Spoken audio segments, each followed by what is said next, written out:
봉구리를 치다. 야, 벤치 가져와. 빠루, 오한마. 공장이 취업을 한 적이 있었습니다.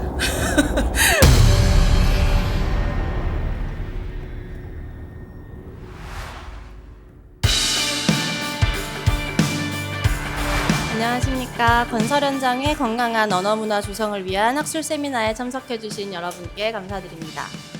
저는 오늘 사회를 맡은 KBS 한국어진흥원의 조아람입니다. 지난해 한국주택협회와 KBS 한국어진흥원은 건설 현장의 언어문화를 더욱 건강하고 품격 있게 만들고자 MOU를 체결하였습니다. 오늘 이 자리는 그 약속을 실제 현장에서 구현하기 위한 실천적 논의를 시작하는 계기가 될 것 같습니다. 현장의 언어가 서로를 존중하고 모두의 안전을 지키며 건설 산업의 지속 가능한 미래를 만들어갈 수 있도록 함께 지혜를 모으는 시간이 되었으면 좋겠습니다.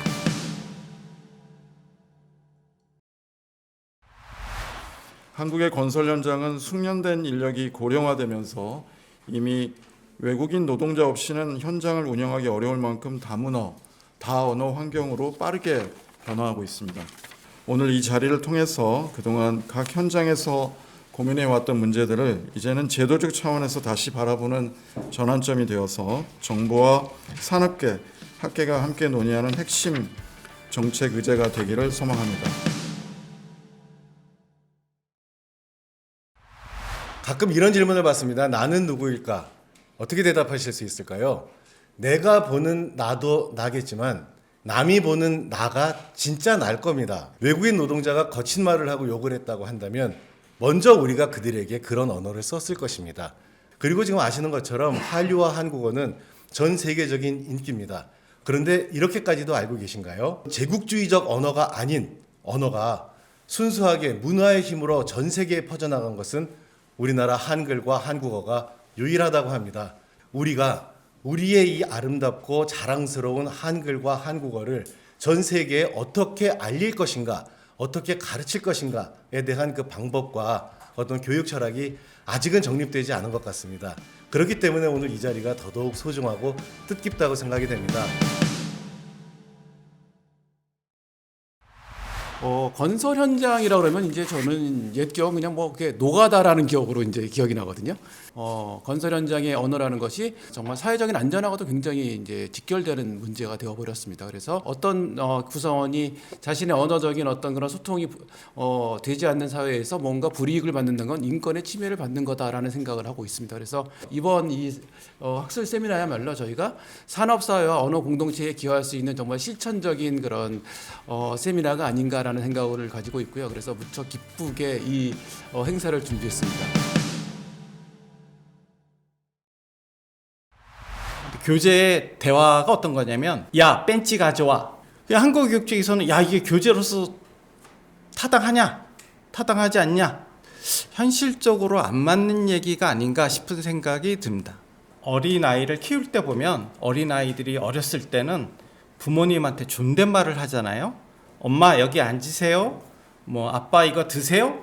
근데 어느 날부터 아이가 엄마 싫어. 엄마 여기 앉아. 엄마 저리 가. 라고 언어가 바뀌는 것은 사실은 아이의 언어가 바뀌는 게 아니라 제가 봤을 때는 부모의 언어가 바뀌는 거라고 생각을 합니다. 우리가 추락사고가 왜 날까 궁금하실 텐데 안전 장비를 가지고 올라갑니다. 그래서 높은 곳에서 작업을 할 때 고리를 걸어서 이동할 때마다 고리를 계속 옮기면서 이동을 해야 합니다. 그런데 문제는 이렇게 하면 공사 기한을 맞추기가 굉장히 어려워지고 실제로 일의 속도가 상당히 많이 떨어진다는 부분이 있습니다. 제가 이런 이야기를 들었어요. 용접 같은 경우에도 일본식 용어가 많이 남아 있어서 그 용어에 익숙해지고 일을 하기까지는 3년이 걸린대요. 하루 종일 일을 한 그 육체 노동을 한 분들이 공부를 하는 것이 가능한가? 이것이 너무 궁금해서 공장에 취업을 한 적이 있었습니다. 그런데 병났습니다, 진짜. 발바닥에서 불이 나고요. 서 있을 수가 없고, 그리고 하루 일하면 하루 일당을 이틀간 배달을 시켜 먹으면서 일단 몸에 살을 찌우고 또 한 3일 누워 있어야 그 체력이 회복이 되는데 이분들은 도대체 공부를 어떻게 한 건가 그런 마음이 들 정도로 너무나 몸이 힘들었습니다. 그런 상황에서 공부를 한다? 저는 거의 불가능하다고 생각합니다. 나사 위험, 연결고리 확인 이런 식으로 정확하게 짧고 간결하게 이루어지는 것이 의사소통에 있어서 훨씬 도움이 될 수 있다라는 부분입니다. 근데 이제 건설 현장의 언어 문화는 어떤 특징이 있는가를 좀 생각해 보면 현장 중심의 전문 용어. 근데 이제 전문 용어가 많이 순화가 되고 있거든요. 그래서 전문 용어 표준화, 순화 작업이 계속 이루어지고 있는데 그리고 굉장히 거칠다는 특징이 있습니다. 그러니까 이제 욕을 많이 하잖아요. 거친 표현이 욕뿐은 아닌데 대화문에서 콘크리트를 타설해요? 뭐 이런 질문을 그 외국인 노동자가 작업반장에게 이제 하고 있습니다. 근데 현장에서 콘크리트를 타설하다 이런 말은 안 쓰는 걸로 제가 문외한이지만 그렇게 뭐 알고 있습니다.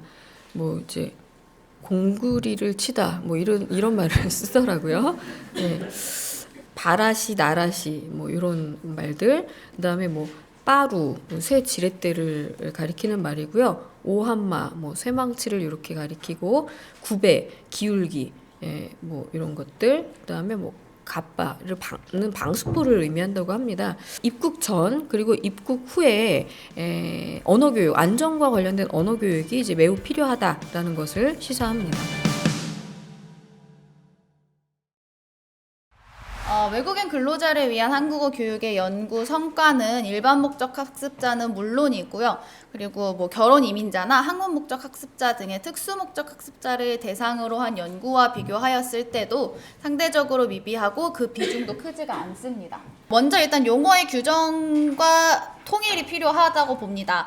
그리고 이제 두 번째로는 이제 절대적인 수가 부족한 것. 그래서 관심도가 더 높아지길 기대를 하고요. 그리고 세 번째로는 구체적이며 실용적인 방안의 제시가 필요합니다. 그리고 마지막으로 연구 대상과 방법의 다양화입니다. 실험 연구가 가장 많이 중요한데 실험 연구가 너무 부족하고 그리고 문헌 조사의 비율이 너무 높아서 이거에 대한 다양화도 필요할 것이라고 생각이 듭니다. 저희 두 기관만 만나서 이렇게 소규모로 해서 해결될 일은 아니고요. 이것을 시작으로 해서 정부 부처나 여러 기관들이 같이 힘을 합하면 좋겠다 하는 생각을 했고요. 오늘 세미나를 시작으로 더 많은 일들을 해볼 수 있지 않을까 하는 생각도 합니다. 오늘 들어주셔서 너무 감사드리고요. 혹시 이것으로 세미나는 마치겠습니다.